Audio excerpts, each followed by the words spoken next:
नमस्कार। आज हमें कक्षा जो 7 है उसकी जो पुस्तक है हमारा राजस्थान, उसके प्रश्न उत्तरों के बारे में चर्चा करेंगे कि कौन कौन से उससे एग्जाम में प्रश्न बन सकते हैं। तो हमारा राजस्थान कक्षा 7, देखो एक तो प्रश्न ये बन सकता है कि राजस्थान में कौन से स्थान पर प्राकृतिक गैस आधारित विद्युत ग्रह स्थित है। एक तो ये प्रश्न बन सकता है राजस्थान में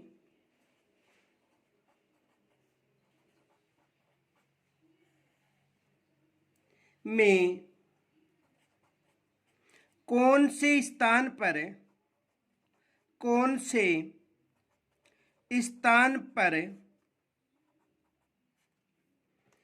प्राकृतिक गैस आधारित प्राकृतिक गैस आधारित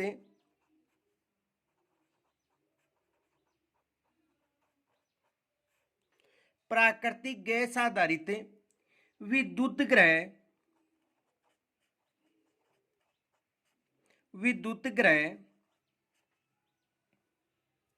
स्थित है।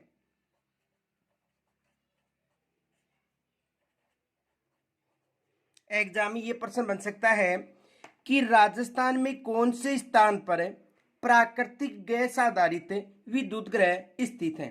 तो देखो जैसलमेर में तो जो रामगढ़ क्षेत्र है, बारां में अंता क्षेत्र और धौलपुर में प्राकृतिक गैस आधारित विद्युत ग्रह हैं। ये प्रश्न विशेष माना एग्जाम में यहां से प्रश्न बन सकता है। तो देखो जैसलमेर की रामगढ़,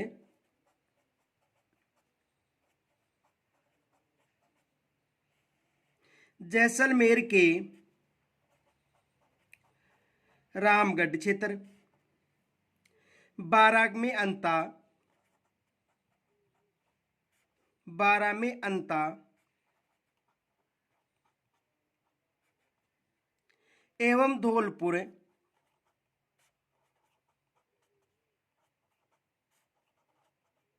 में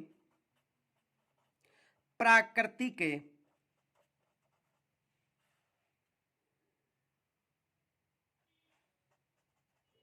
गैस आधारित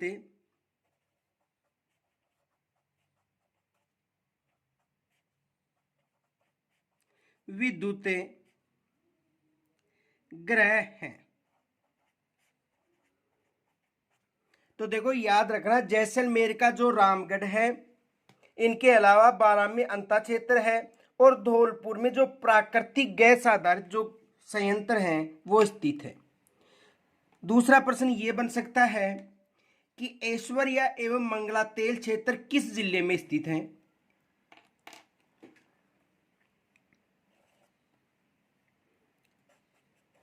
ऐश्वर्या एवं मंगला तेल क्षेत्र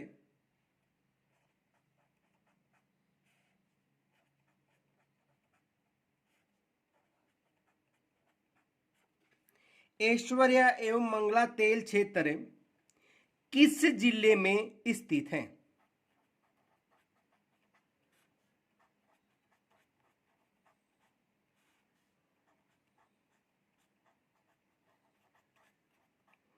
किस जिले में स्थित है, यह भी एग्जाम में प्रश्न बन सकता है कि ऐश्वर्या एवं मंगला जो तेल क्षेत्र है वो किस जिले में स्थित है। तो ये दोनों जो तेल क्षेत्र हैं बाड़मेर जिले में स्थित है। किस जिले में स्थित है? बाड़मेर जिले में।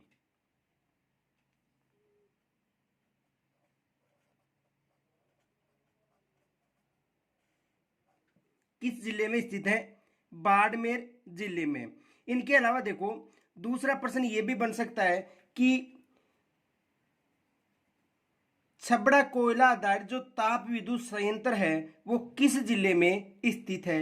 यानी छबड़ा कोयला पर आधारित जो ताप विद्युत संयंत्र है राजस्थान के किस जिले में स्थित है। ये भी एग्जाम में प्रश्न बन सकता है। तो देखो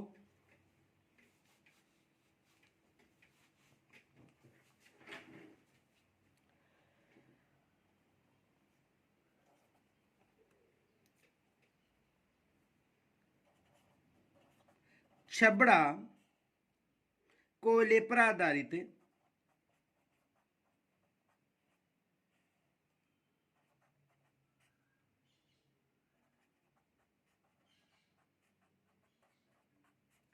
छबड़ा कोयले पर आधारित ताप विद्युत संयंत्र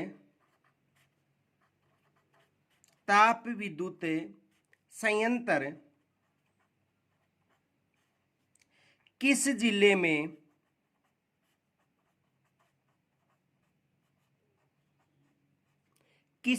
में स्थापित किया गया है या स्थित है? किस जिले में स्थित है? यह भी एग्जाम में प्रश्न बन सकता है।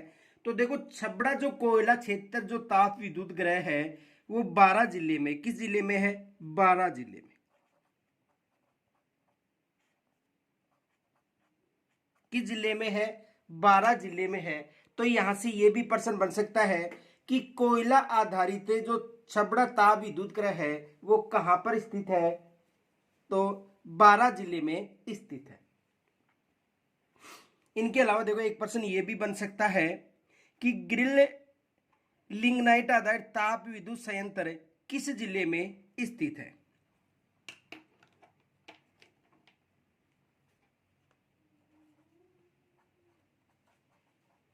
ग्रिल लिग्नाइट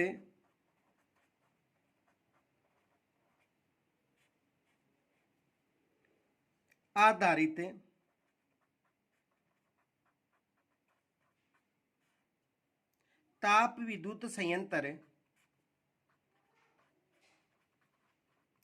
ताप विद्युत संयंत्र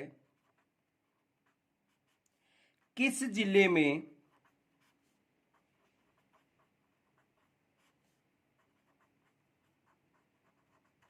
स्थित है?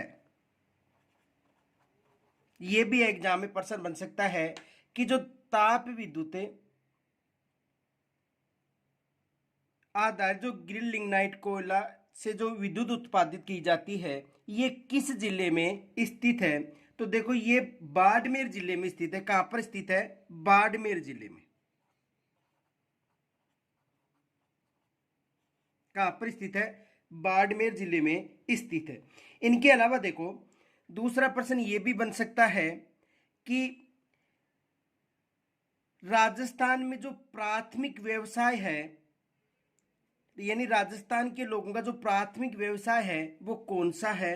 तो देखो, राजस्थान में जो प्राथमिक व्यवसाय है जिसमें आपको ऑप्शन भी दिए जा सकते हैं, तो देखो,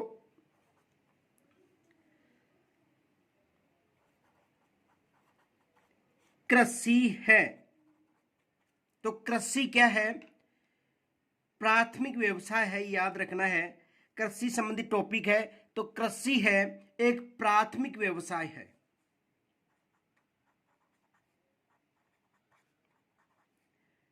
प्राथमिक व्यवसाय है।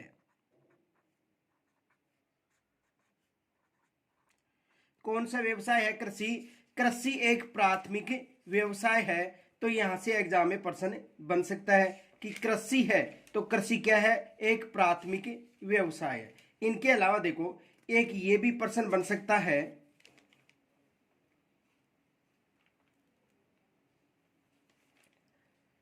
कि मौसम के आधार पर फसलें कितने प्रकार की होती हैं? तो मौसम के आधार पर फसलें कितने प्रकार की होती हैं? 3 प्रकार की, रबी, खरीफ और जायद की। तो ये भी एग्जाम में प्रश्न बन सकता है। देखो,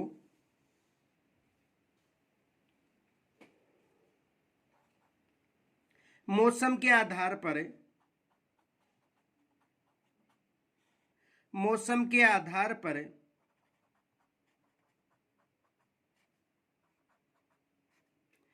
फसलें कितने प्रकार की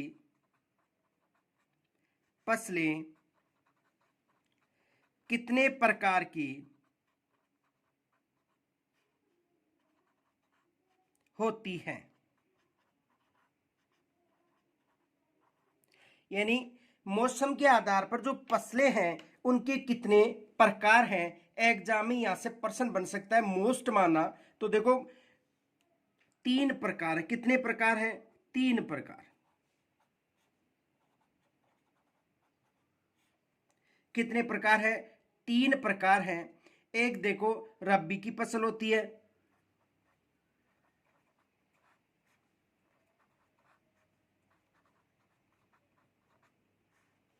दूसरी जो फसल है वो खरीफ की फसल है,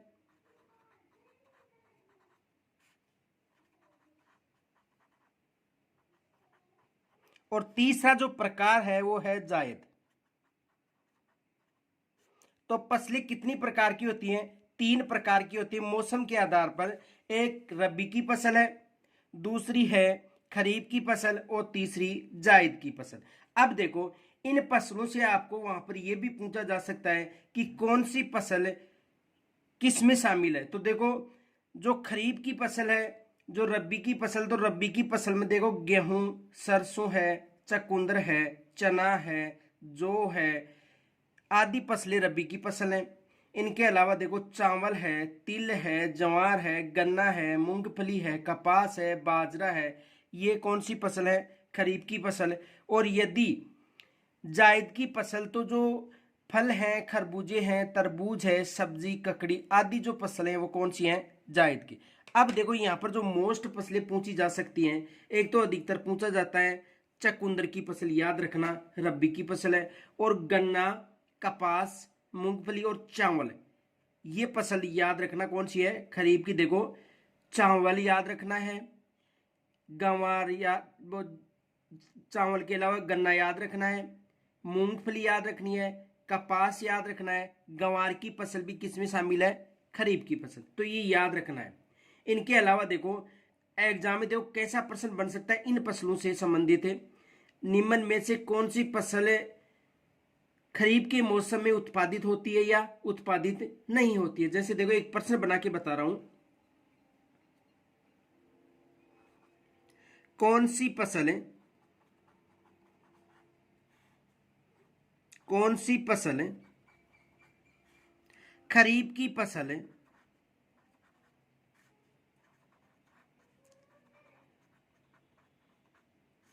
नहीं है? ये एग्जाम में प्रश्न बन गया कि कौन सी फसल खरीफ की फसल नहीं है।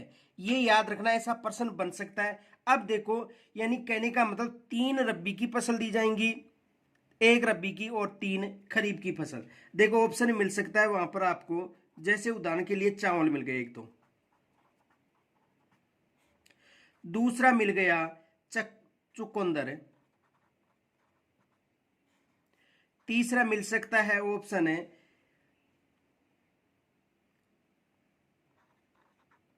गंवार, और चौथा ऑप्शन मिल सकता है वहां पर आपको गन्ना। ये 4 ऑप्शन मिल गए। देखो यह प्रश्न पूछा जा सकता है कि निम्न में से कौन सी फसल खरीफ की नहीं है, या खरीफ की है, या रबी की फसल है, या रबी की फसल नहीं है। ये याद रखना कि कोई सा भी प्रश्न बन सकता है। अब देखो यहां पर जो चावल है, तो चावल खरीफ की फसल है, चुकंदर ये रबी की फसल है। कौन सी फसल है? रबी की। अब यहां पर पूछा गया कि खरीफ की फसल नहीं है, तो ये कौन सी फसल है? रबी की फसल। तो ये फसलें याद रखना है। देखो रबी की फसल में गेहूं, सरसों, चुकंदर, चना, जौ आदि शामिल होते हैं। खरीफ की फसल में कपास, गन्ना, ज्वार, मूंगफली, तिल, चावल, मोठ, मूंग, मक्का, गंवार और बाजरा शामिल है। और जायद की फसल में जो भी फलारी फसल है, जैसे जो गर्मियों के मौसम में बोई जाती हैं, जैसे फल है, खरबूजा है, तरबूज है, ककड़ी है, सब्जियां हैं, वैसे सब्जियां तीनों टाइम में बोई जाती हैं, रबी, खरीफ और जायद में, लेकिन अधिकतर माना जाता है। तो ये फसलें कौन सी नहीं है, यानी ये कौन सी फसल है? रबी की फसल है। तो ऐसा प्रश्न भी एग्जाम में बन सकता है, याद रखना है। इनके अलावा देखो उपयोग के आधार पर जो उपयोग के आधार पर जो फसलें हैं वो कितने प्रकार की होती हैं? तो देखो उपयोग के आधार पर फसलें 2 प्रकार की होती हैं, एक खाद्यान्न फसलें और दूसरी व्यापारिक फसलें। ये याद रखना। तो देखो उपयोग के आधार पर दूसरा प्रश्न ये बन सकता है कि उपयोग के आधार पर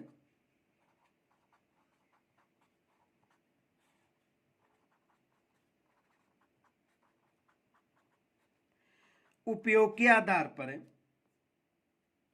फसलें कितने प्रकार की होती हैं?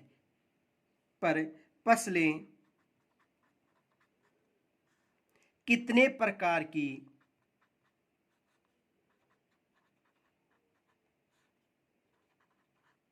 होती हैं?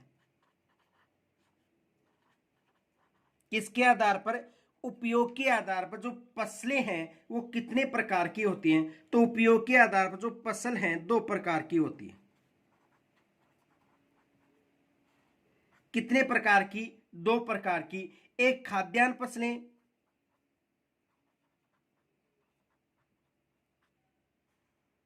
खाद्यान्न फसलें, और जो दूसरी फसल है वो है व्यापारिक फसलें।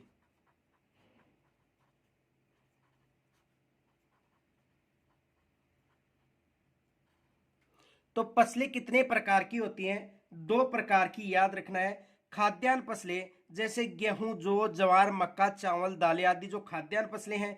व्यापारिक फसलें जैसे कपास हुआ, गन्ना हुआ, तिलहन हुआ, तंबाकू हुआ, ये कौन सी फसलें हैं? व्यापारिक फसलें। तो यहां से एग्जाम में प्रश्न बन सकता है।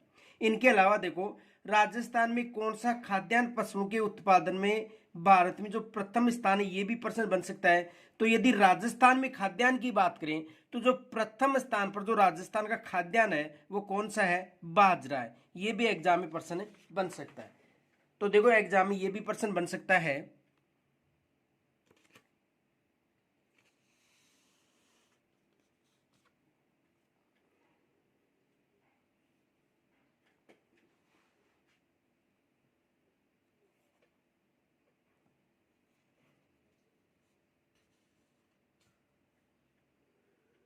राजस्थान का कौन सा खाद्यान्न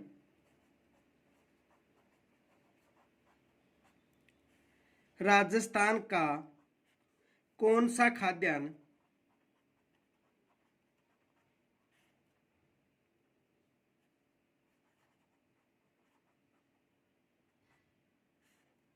राजस्थान का कौन सा खाद्यान्न फसल के उत्पादन में फसल के उत्पादन में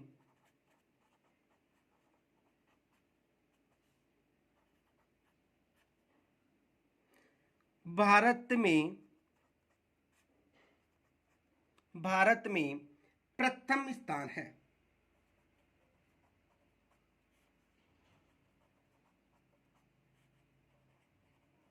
देखो, ये भी एग्जाम में प्रश्न आ सकता है कि राजस्थान में कौन सा खाद्यान्न फसल है जो उत्पादन में भारत में प्रथम स्थान पर है। ये भी एग्जाम में प्रश्न बन सकता है कि ऐसा कौन सा खाद्यान्न है जो प्रथम स्थान पर है उत्पादन में। तो देखो, राजस्थान में जो बाजरा है जो खाद्यान्न के रूप में है, तो बाजरा प्रथम स्थान पर है।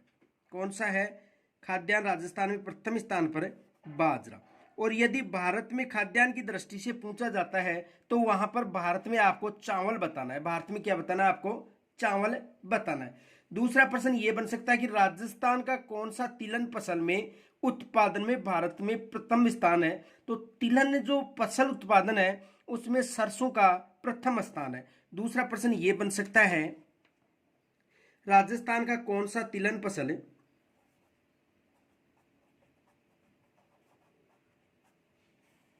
राजस्थान का कौन सा तिलहन फसल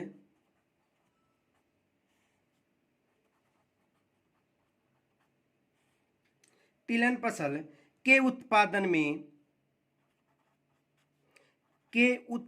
में भारत में प्रथम स्थान है? भारत में प्रथम स्थान है।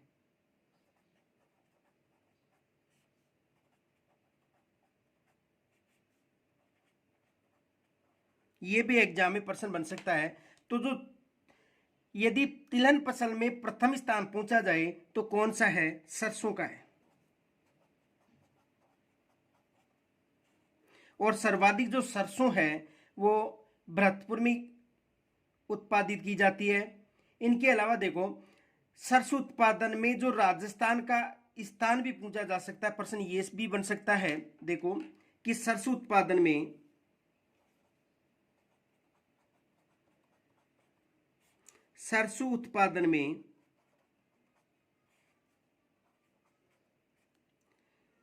राजस्थान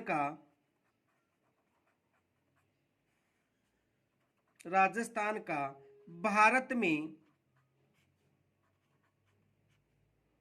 कौन सा स्थान है?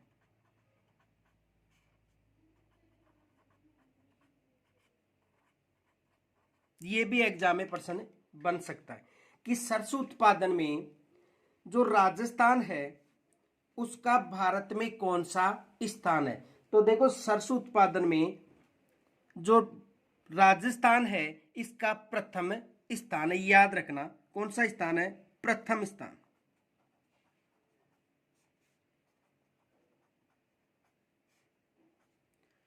कौन सा स्थान है, प्रथम स्थान। इनके अलावा देखो दूसरा प्रश्न ये बन सकता है कि जो राजस्थान के मेवाड़ क्षेत्र में है वहां का प्रमुख खाद्यान्न कौन सा है। राजस्थान के मेवाड़ क्षेत्र का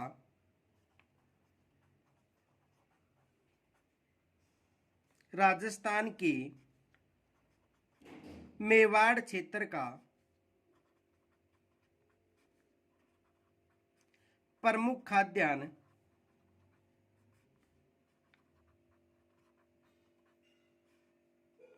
कौन सा है।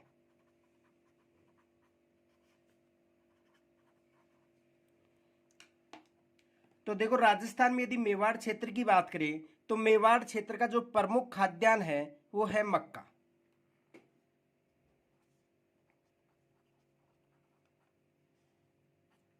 यानी राजस्थान के मेवाड़ क्षेत्र का जो प्रमुख खाद्यान्न है वो कौन सी फसल है, मक्का है। देखो मक्का है जो खाद्यान्न के रूप में भी और चारे के रूप में भी जानी जाती है, दोनों क्षेत्रों में प्रमुख स्थान है। यानी पशुओं के लिए चारा भी उत्पादित होता है और खाद्यान्न के रूप में भी जानी जाती है, लेकिन मेवाड़ क्षेत्र का यह प्रमुख खाद्यान्न है। यह अब एग्जाम में ये भी प्रश्न बन सकता है कि राजस्थान में किन किन फसलों के उत्पादन में देश का प्रथम स्थान है। यह भी प्रश्न एग्जाम में बन सकता है। देखो क्या प्रश्न बन सकता है,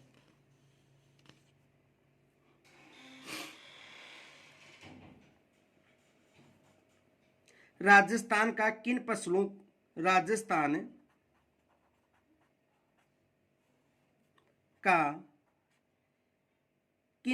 के उत्पादन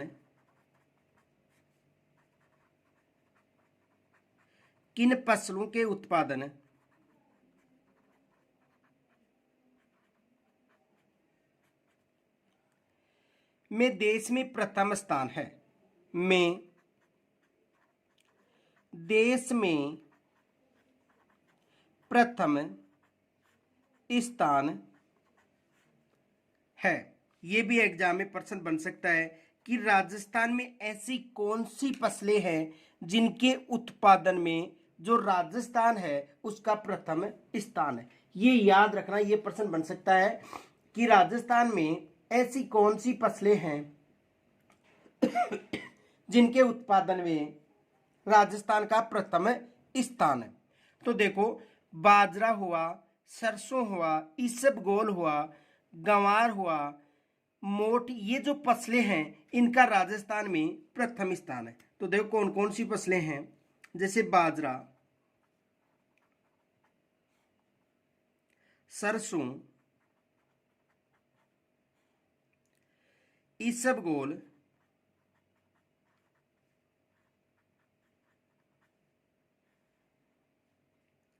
गंवार, मोठ आदि फसलें हैं, उनका राजस्थान में प्रथम स्थान माना जाता है। दूसरा प्रश्न ये बन सकता है कि जो एशिया महाद्वीप का सबसे बड़ा कृषि फार्म राजस्थान में स्थित है वो कहां पर स्थित है। दूसरा प्रश्न ये भी बन सकता है। देखो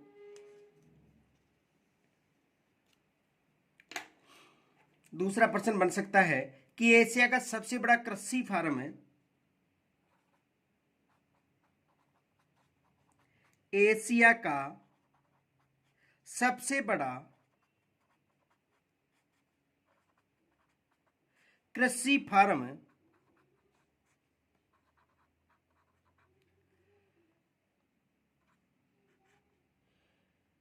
कहाँ स्थित है?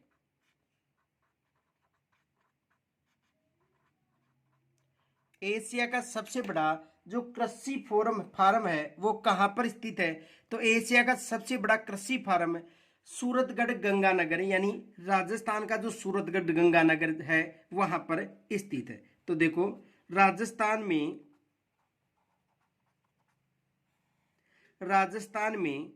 श्री गंगानगर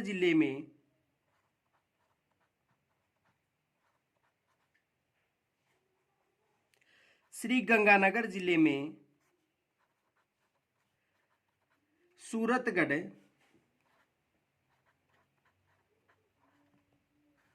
में स्थित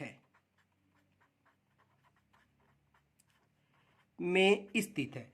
तो एग्जाम में ये भी प्रश्न बन सकता है कि राजस्थान में जो सबसे बड़ा कृषि फार्म है वो कहां पर है? सूरतगढ़ यानी गंगानगर में।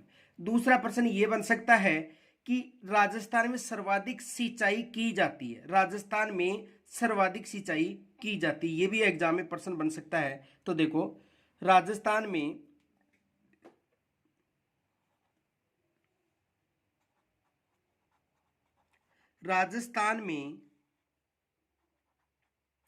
सर्वाधिक सिंचाई की जाती है। राजस्थान में सर्वाधिक सिंचाई की जाती है। तो देखो राजस्थान में सर्वाधिक जो सिंचाई है वो नलकूपों से की जाती है। याद रखना किनसे की जाती है? नलकूपों से।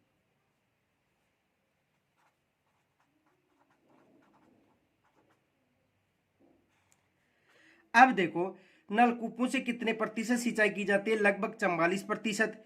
यदि कुओं की बात करें तो 23% है। नहर पूछा जाए तो 30% है। देखो ये याद रखना, फैक्ट याद रखना, नोट। यदि नलकूप पूछा जाता है नलकूप, तो नलकूप से 44%, कितनी प्रतिशत? 44% सिंचाई की जाती है। फिर उसके बाद जो दूसरा स्थान है वो है नहर। जो नहर है इनसे 30% सिंचाई की जाती है। तीसरे स्थान पर है कुएं।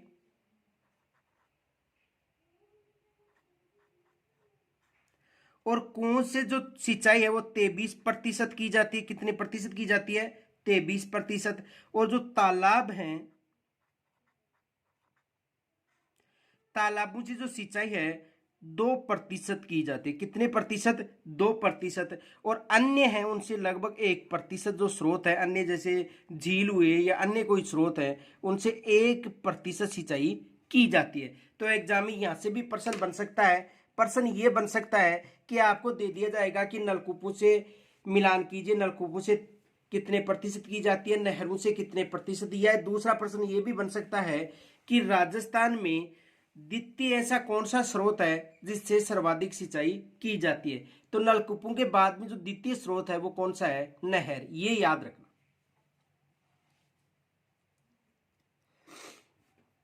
अब देखो इनके अलावा और कौन से प्रश्न बन सकते हैं।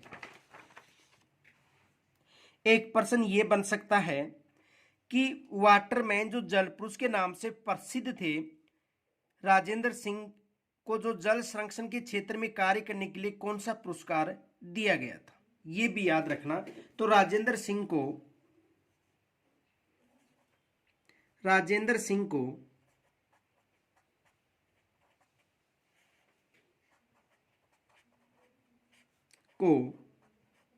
यानी राजेंद्र सिंह को जल संरक्षण के क्षेत्र में जल संरक्षण के क्षेत्र में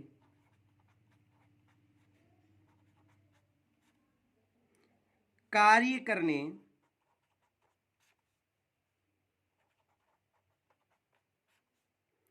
के लिए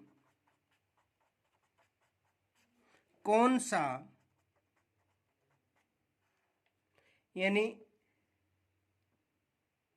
राजेंद्र सिंह को जल संरक्षण के क्षेत्र में कार्य करने के लिए कौन सा पुरस्कार दिया गया था?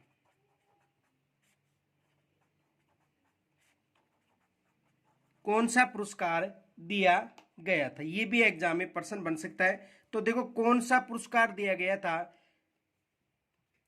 रमन मैग्सेसे पुरस्कार दिया गया था। कौन सा? रमन मैग्सेसे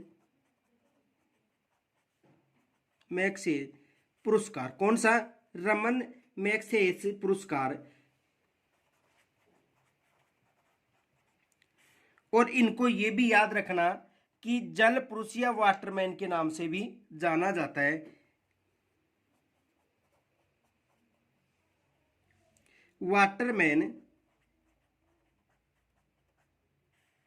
या जल पुरुष, यानी वाटरमैन या जल पुरुष के नाम से भी किन्हें जाना जाता है? राजेंद्र सिंह को। ये याद रखना। इनके अलावा देखो, दूसरा प्रश्न ये बन सकता है कि कृषि उपज मंडी के मध्यस्थों से वसूला जाने वाला जो शुल्क है उसे कहा जाता है। दूसरा प्रश्न ये बन सकता है, देखो, कृषि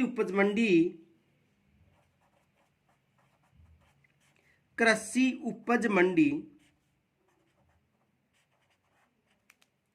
में मध्यस्थों से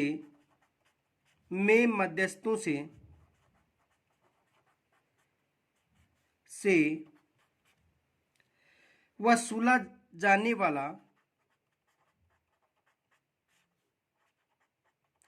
वाला शुल्क है।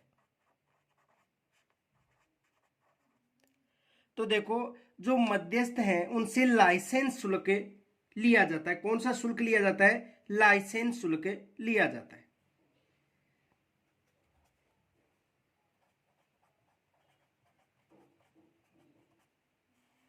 लाइसेंस शुल्क लिया जाता है। कौन सा शुल्क लिया जाता है? लाइसेंस शुल्क लिया जाता है। तो ये भी एग्जाम में, या दूसरा प्रश्न ये बन सकता है कि मंडियों में बाजार शुल्क किससे वसूला जाता है? मंडियों में जो बाजार शुल्क है वो किनसे वसूला जाता है? दूसरा प्रश्न ये भी बन सकता है कि मंडियों में जो बाजार शुल्क है,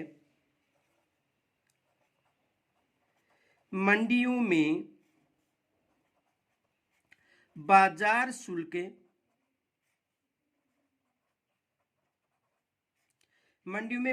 शुल्क किससे वसूला जाता है?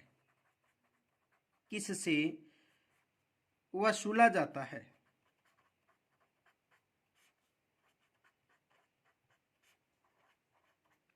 ये भी एग्जाम में प्रश्न बन सकता है कि मंडियों में जो बाजार शुल्क है वो किनसे वसूला जाता है? तो जो खरीदार हैं उनसे कौन सा शुल्क? बाजार शुल्क। देखो, खरीदारों से बाजार शुल्क और जो मध्यस्थ है उनसे लाइसेंस शुल्क लिया जाता है। ये दोनों याद रखना, यहाँ से एग्जाम में प्रश्न बनने की संभावना है। तो किनसे जो बाजार शुल्क है वो खरीदारों से वसूला जाता है। किनसे? खरीदारों से।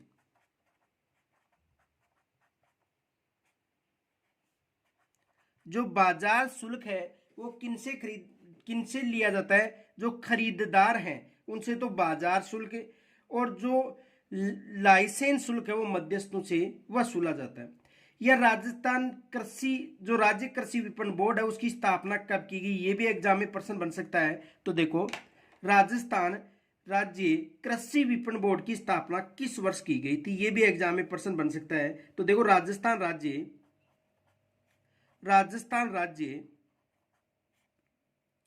कृषि विपणन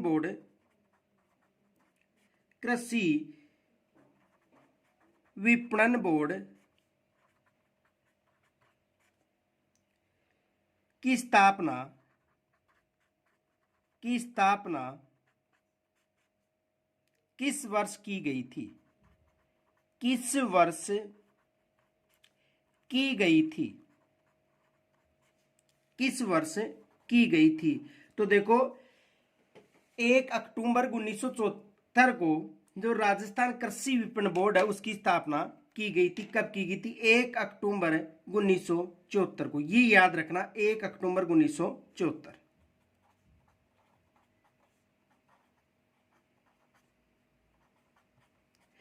1 अक्टूबर 1974 में जो राजस्थान राज्य कृषि विपणन बोर्ड है उसकी स्थापना की गई थी। तो ये भी एग्जाम में प्रश्न बन सकता है। इनके अलावा देखो दूसरा प्रश्न ये बन सकता है कि उचित मूल्य की दुकान के नेटवर्क स्थापित करने का कार्य किसका है? ये भी एग्जाम में प्रश्न बन सकता है।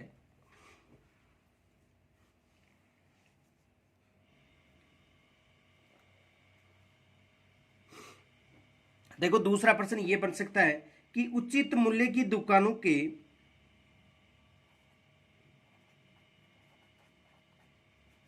उचित मूल्य की दुकानों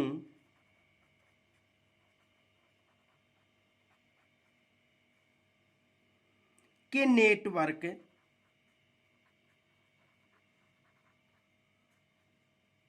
स्थापित करने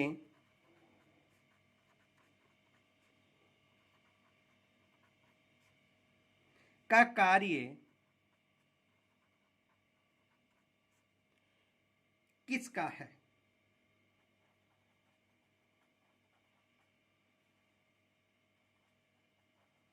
यानी उचित मूल्य की दुकानों का जो नेटवर्क स्थापित करने का जो कार्य है वो किसका है? राज्य सरकार का। राज्य सरकार किनका है? राज्य सरकारों का है। दूसरा प्रश्न ये बन सकता है कि कृषि विपणन बोर्ड किनकी मदद करता है? तो कृषि जो विपणन बोर्ड है वो किनकी मदद करता है? किसानों की मदद करता है। ये भी याद रखना कि कृषि विपणन बोर्ड किनकी मदद करता है? तो कृषि विपणन बोर्ड किनकी मदद करता है? किसानों की। कृषि विपणन बोर्ड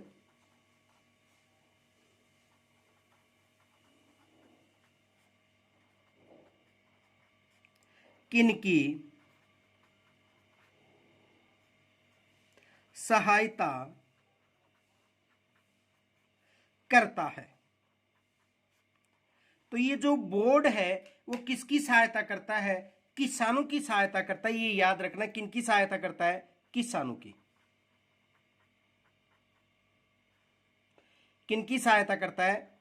किसानों की सहायता करता है। कौन करता है? कृषि विपणन बोर्ड किनकी सहायता करता है? किसानों की।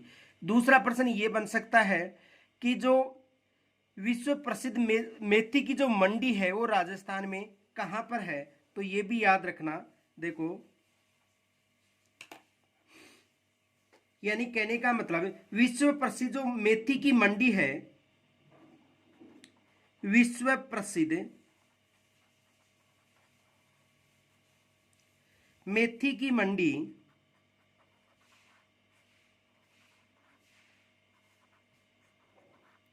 विश्व प्रसिद्ध मेथी की मंडी राजस्थान में कहां पर स्थित है?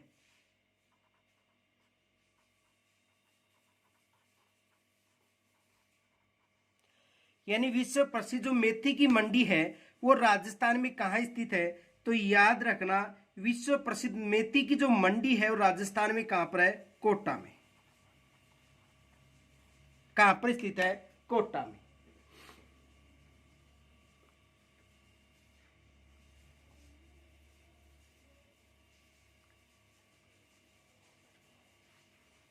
इनके अलावा देखो एक ये भी प्रश्न बन सकता है कि राजस्थान में जीरे की मंडी कहां पर है या धनिये की मंडी कहां पर है? तो देखो मेथी और धनिये की मंडी दोनों मंडी कहां पर है? कोटा में। ये भी याद रखना कि यहां पर मेथी की मंडी भी है, इनके अलावा धनिया की मंडी भी कहां पर है? कोटा में। और कोटा में दोनों मंडी कहां पर है? रामगंज में। ये याद रखना। तो देखो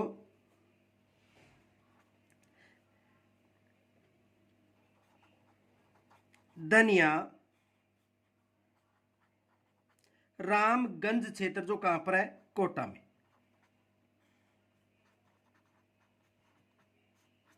तो मेथी और धनिया दोनों कहां पर है? कोटा में मंडी है। कहां पर? रामगंज में। ये याद रखना, यहां से एग्जाम में प्रश्न बन सकता है। दूसरा प्रश्न ये बन सकता है कि राजस्थान में जीरे की प्रसिद्ध मंडी कहां पर है? तो राजस्थान में जीरे की जो प्रसिद्ध मंडी है वो जोधपुर में है। कहां पर है? राजस्थान में जीरे की जो प्रसिद्ध मंडी है वो कहां पर है? जोधपुर में। ये भी प्रश्न बन सकता है। देखो, राजस्थान में प्रसिद्ध जीरे की मंडी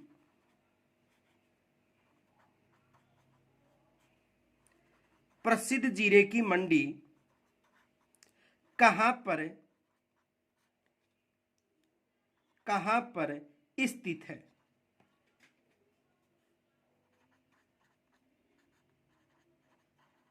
यानी राजस्थान में प्रसिद्ध जीरे की जो मंडी है वो कहां पर स्थित है?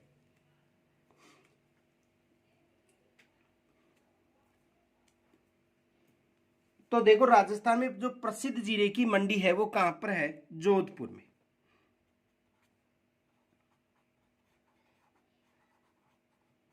कहां पर स्थित है? राजस्थान में प्रसिद्ध जीरे की मंडी कहां पर स्थित है? जोधपुर में स्थित है। ये भी एग्जाम में प्रश्न बन सकता है कि राजस्थान में जो जीरे की मंडी है वो कहां पर है? जोधपुर में। इनके अलावा देखो, दूसरा प्रश्न ये बन सकता है कि राजस्थान का सबसे प्राचीन उद्योग कौन सा है? राजस्थान का सबसे प्राचीन उद्योग कौन सा है? देखो, एग्जाम में ये भी प्रश्न बन सकता है, राजस्थान का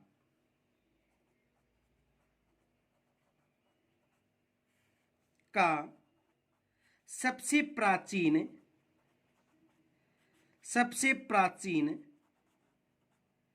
उद्योग कौन सा है? यानी राजस्थान का सबसे प्राचीन जो उद्योग है वो कौन सा है? तो राजस्थान का जो प्राचीन उद्योग है, यानी देखो, प्राचीन और सर्वाधिक रोजगार देने वाला, ये भी याद रखना, कौन सा है? सूती वस्त्र उद्योग। सूती वस्त्र उद्योग कौन सा उद्योग है? सूती वस्त्र उद्योग है। और ये जो सूती वस्त्र उद्योग है, यानी रोजगार, सर्वाधिक रोजगार देने वाला सबसे बड़ा कृषि आधारित उद्योग है। ये भी याद रखना, नोट है। सर्वाधिक रोजगार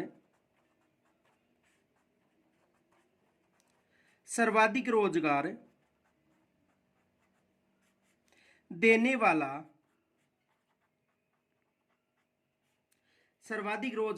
वाला सबसे बड़ा कृषि आधारित उद्योग। सबसे बड़ा कृषि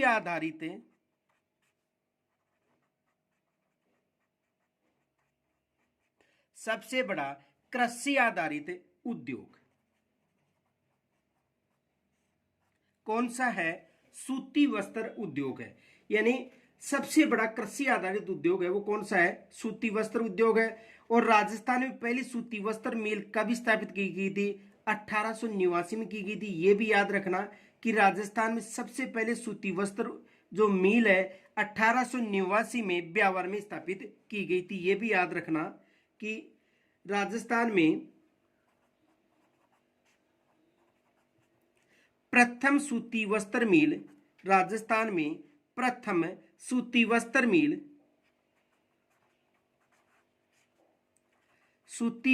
मिल, यानी राजस्थान में प्रथम सूती वस्त्र मिल ब्यावर कहां पर है? अजमेर में। ब्यावर अजमेर, यानी में 1889 में स्थापित की गई थी।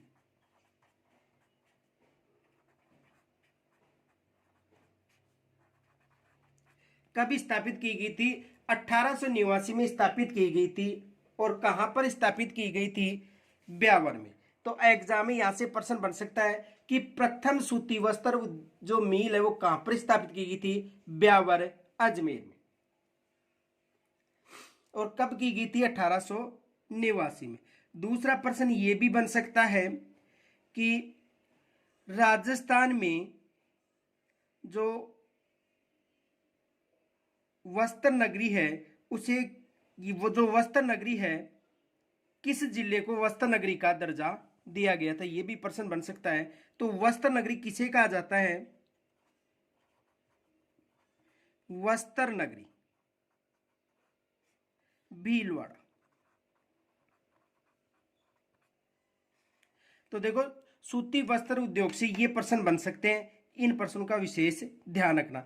या दूसरा प्रश्न बन सकता है कि राजस्थान का दूसरा सबसे बड़ा कृषि आधारित उद्योग कौन सा है? तो राजस्थान में दूसरा जो सबसे बड़ा कृषि आधारित उद्योग है वो चीनी उद्योग है। ये भी एग्जाम में प्रश्न बन सकता है। देखो प्रश्न क्या बन सकता है, राजस्थान में दूसरा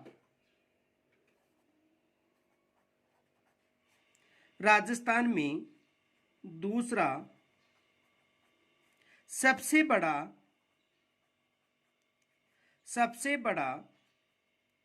कृषि आधारित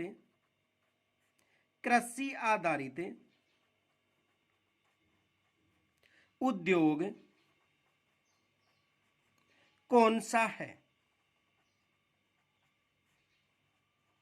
यह भी एग्जाम में प्रश्न बन सकता है कि राजस्थान में जो दूसरा कृषि आधारित जो उद्योग है वो कौन सा है।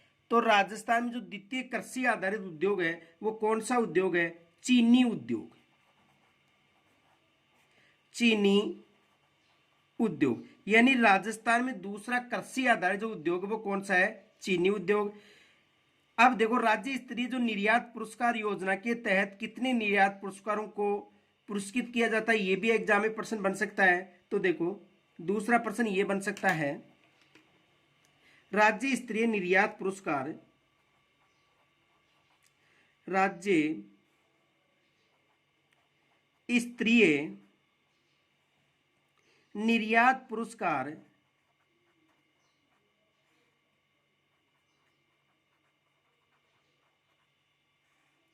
राज्य स्तरीय निर्यात पुरस्कार योजना के तहत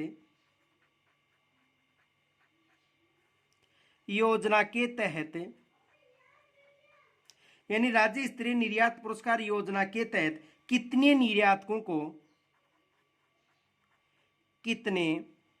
जो निर्यातक हैं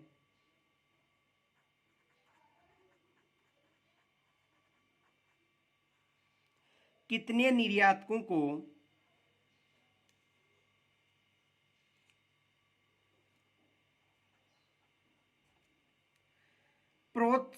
यानी कितने निर्यातकों को पुरस्कृत किया जाता है?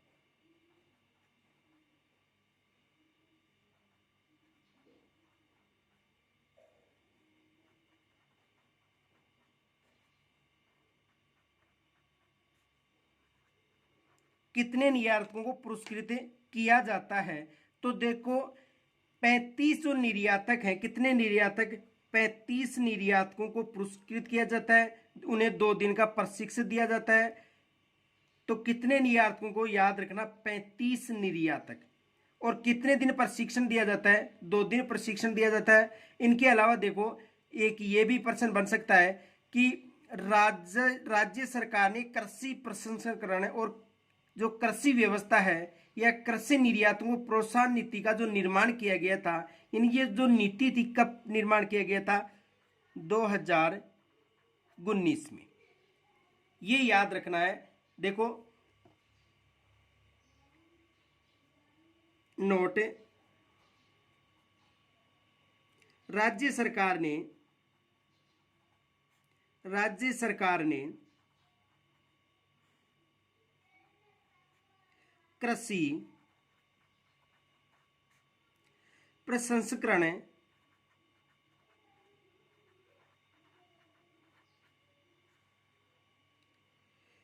कृषि व्यवसाय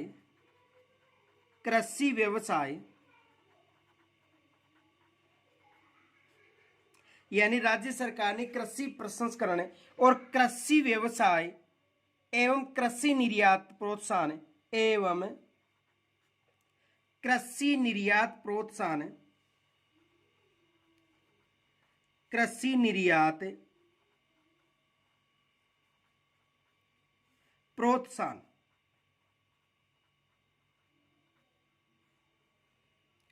कृषि निर्यात प्रोत्साहन नीति का जो निर्माण था कब किया गया था? 2019 में। ये याद रखना क्योंकि यहां से एग्जाम में प्रश्न बन सकता है।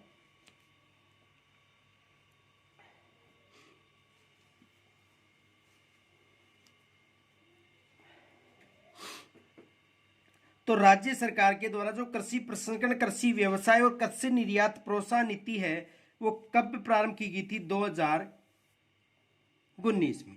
इनके अलावा देखो दूसरा प्रश्न ये बन सकता है कि राजपूतानिकाकरण किसे कहा जाता है?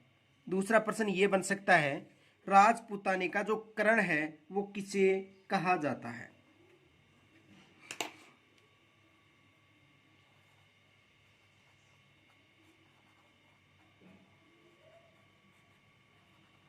राजपूतानिका करण।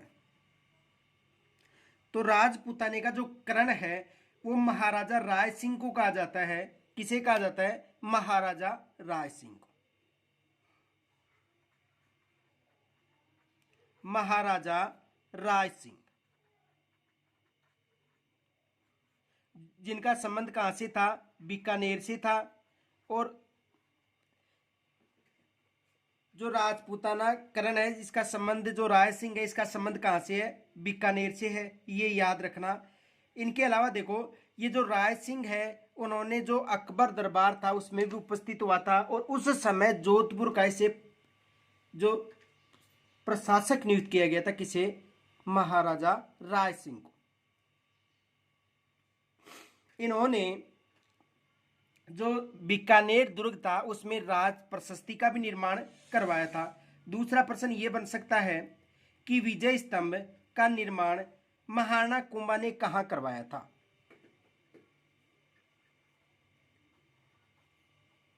विजय स्तंभ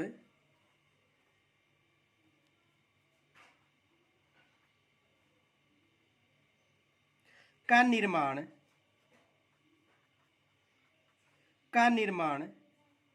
महाराणा कुंभा ने कहां करवाया था या कहां पर करवाया था?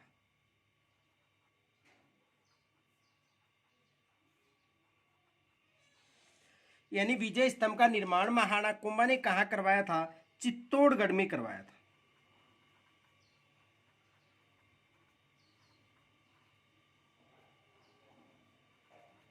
कहां पर करवाया था? चित्तौड़गढ़ में करवाया था। यानी सारंगपुर विजय के बाद जो सारंगपुर युद्ध हुआ था 1437 में। कब हुआ था? 1437 में। तो उस विजय के बाद देखो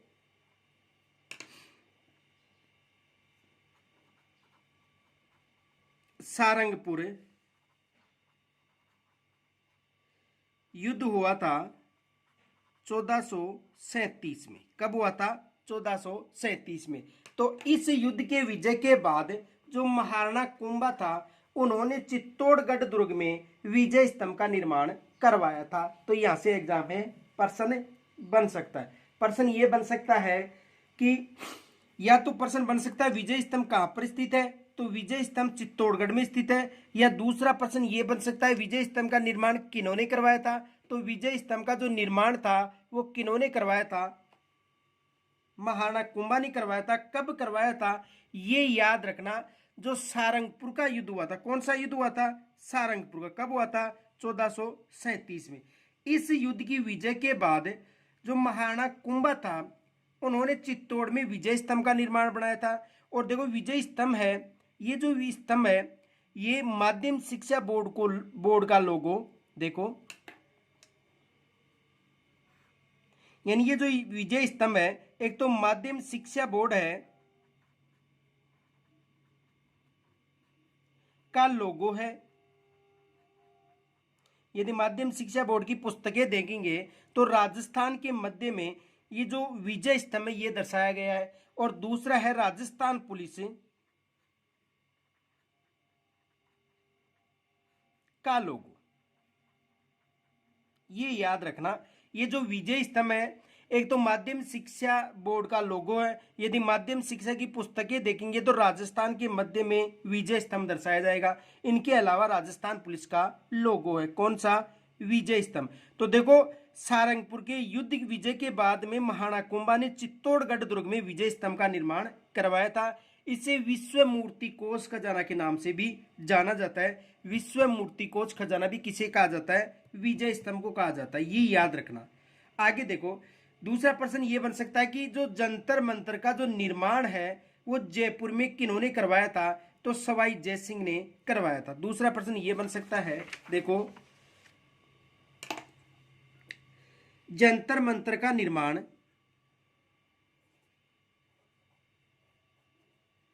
जंतर मंतर का निर्माण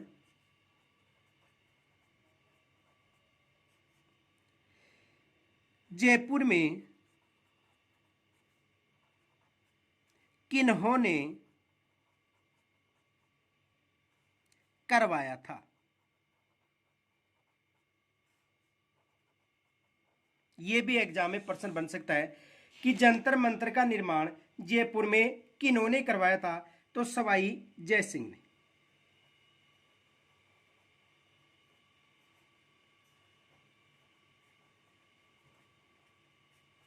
सवाई जय सिंह ने जयपुर में किसका निर्माण करवाया था? जंतर मंतर का निर्माण करवाया था।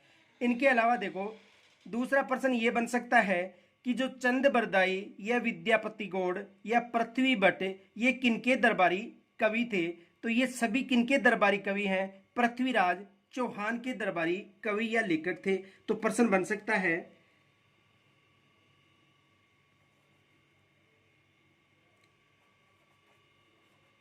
विद्यापति गौड़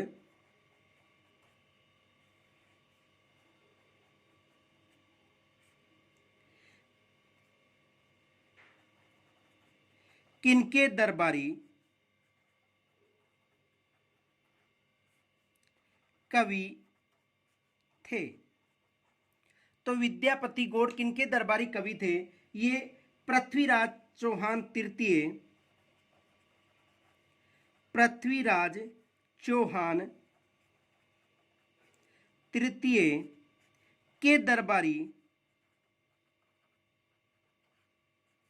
कवि थे। देखो, इनके अलावा कौन कौन थे याद रखना। चंद बरदाई भी था, पृथ्वी भट्ट भी था, इनके अलावा जयनायक भी, जो जयानक था वो भी इनका दरबारी कवि था। जयानक भी इनका दरबारी कवि था, ये भी याद रखना। अब देखो, इनके जो दो दरबारी कवि थे उनका नाम विशेष याद रखना। एक तो पृथ्वीराज, एक दरबारी, यानी इनके जो दरबारी कवि थे, देखो नोट, चंद बरदाई याद रखना।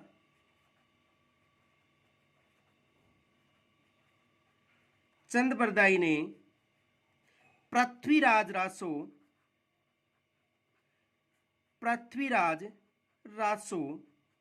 ग्रंथ लिखा था। और दूसरा जयानक ने पृथ्वीराज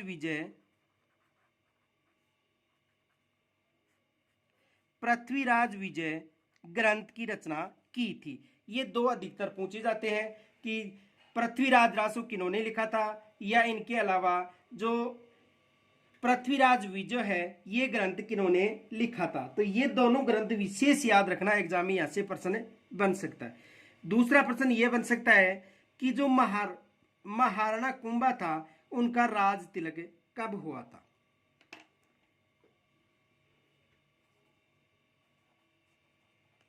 महाराणा कुंभा का राज तिलक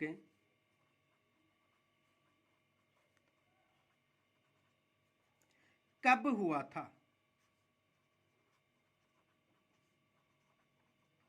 यह भी एग्जाम में प्रश्न बन सकता है कि महाराणा कुंभा का जो राज तिलक था वो कब हुआ था?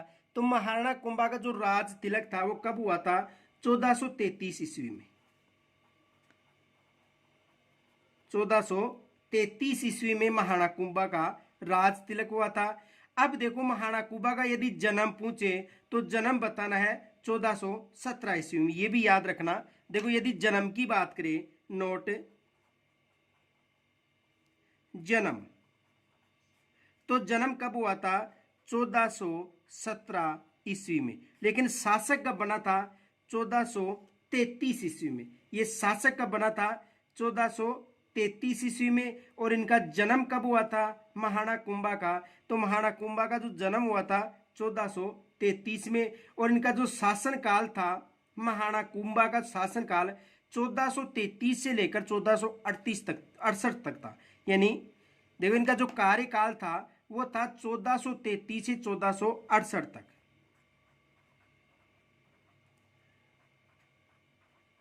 महाराणा कुंभा का कार्यकाल कब था? यानी शासन काल 1433 से लेकर 1438 तक इनका जो कार्यकाल था। इनके अलावा देखो एक प्रश्न ये भी बन सकता है,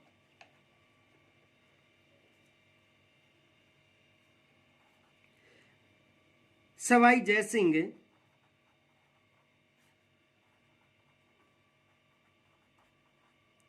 द्वितीय, सवाई जयसिंह द्वितीय को सवाई की उपाधि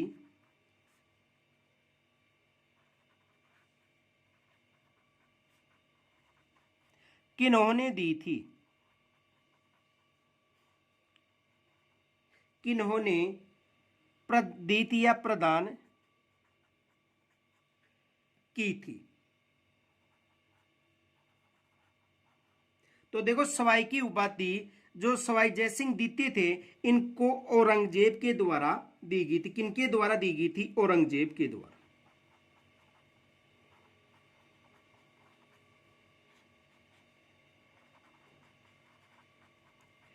किनके द्वारा दी गई थी? औरंगजेब के द्वारा। दूसरा प्रश्न ये बन सकता है कि भरतपुर के राज्य का जो विस्तार था वो किस शासक ने किया था? महाराजा सूरजमल ने किया था। तो देखो भरतपुर का विस्तार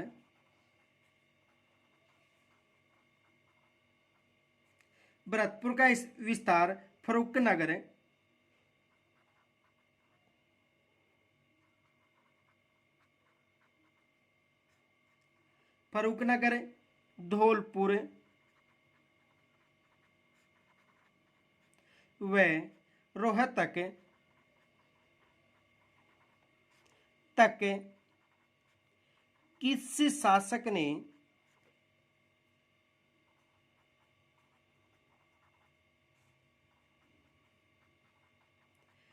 किया था? तो किन्होंने किया था? महाराजा सूरजमल ने किया था। किन्होंने किया था? महाराजा सूरजमल।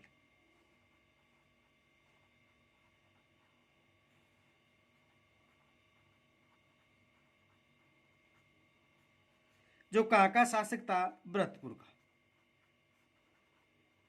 इसे जाटों का प्लेटो भी कहा जाता है, यह भी याद रखना, या अफलातून शासक भी कहा जाता है। अफलातून शासक या जाटों का प्लेटो कहा जाता है किसे? महाराजा सूरजमल को। यानी अफलातून शासक भी कहा जाता है और जाटों का प्लेटो भी कहा जाता है। किसे कहा जाता है? महाराजा सूरजमल। और इसका संबंध किस वंश से था? भरतपुर वंश से था।